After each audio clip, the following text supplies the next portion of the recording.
All right, welcome everybody. This evening we're going to be going over multiplying and dividing uh, equations. So let's start off with one-step equations. One step being it's going to take one step to solve it. Well, here we have we'll start with our odd one, number 19. Negative 4s equals negative 16. Well, I want to get s alone because I want to find out what s is. The only way to do that is to get s equaling something. I got to get rid of this negative 4. So since I'm multiplying, I'm going to do the opposite of multiplication, which is division. And the only thing I can divide from negative 4s to get rid of negative 4 is negative 4 itself. That will leave me s all alone. You see that? Because anything over itself equals 1. Of course, my equality rule states that whatever I do to one side, I must do to the other side. So I'm going to have to divide negative 4 from negative 16. Well, negative divided by negative is going to give me a positive answer. And 16 divided by 4, remember every fraction is really a division problem. 16 divided by 4 gives me 4. So the answer is positive 4. All right, let's do number 21. This time we have a division problem. Well, once again, to do the opposite of what is there to get my variable alone, if I'm doing division, I will have to multiply this time. And what can I multiply? Well, I'm going to have to multiply by my denominator. And let's see why. If I multiply by my denominator, I'm going to be multiplying, oops, wrong number. I'll be multiplying 10 to m over 10. Let's see why. Because if I multiply 10 to it, I'm really multiplying 10 over 1. That's going to give me 10m over 10. And once again, now we have the same number over itself. So that's just equaling 1, which leaves m by itself. But remember, if I multiply 10 to one side, I have to be able to multiply 10 to the other side.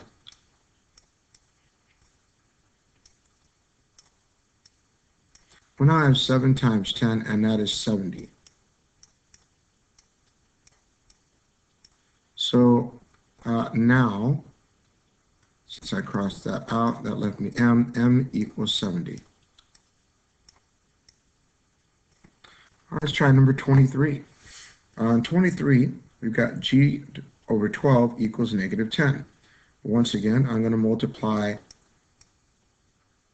my fraction by its denominator. Well, now I've got 12 times g over 12.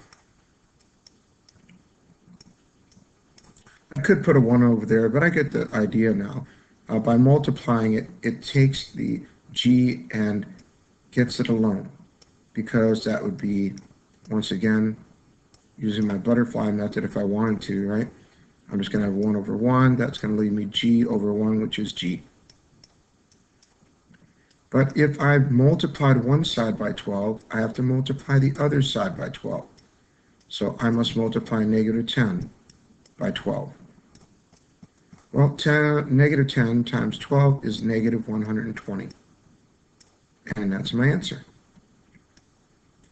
Let's try number 25. A dragonfly, the fastest insect, can fly a distance of 50 feet at a speed of 25 feet per second. Find the time in seconds and write the equation in the form of d equals rt. That's distance equals rate times time. All right, so it's saying the dragonfly can fly 50 feet a second. 50 feet at a speed of 25 feet per second, excuse me. So let's see, we've got 50 feet per second, that's the rate, right? And the distance is going to be 50. So if I use this equation, d would be replaced with 50 because it is my distance. R, right, is going to be replaced by my speed of 25 per second. Okay, 25 per second. So how would I write 25 per second? Well, we know that 25 over 1 would be 25 feet per second. So we'll just put 25 here because any number over 1 is itself. And then t is the time. So we're going to put t right there. Well, now we can see that we have 50 equals 25t. I have to get t by itself to find out the time in seconds. Well, we remember when I have a variable next to a number, I'm multiplying. And to get 25 away from t, when I'm multiplying, I have to do the opposite of multiplication, which is division. So I will divide 25t by 25, and that will leave me t. That's my time. But if I go ahead and divide one side by 25, I have to be able to divide the other side by 25. And 50 divided by 25 is 2. So I'll find the time in seconds. Well, 2 seconds.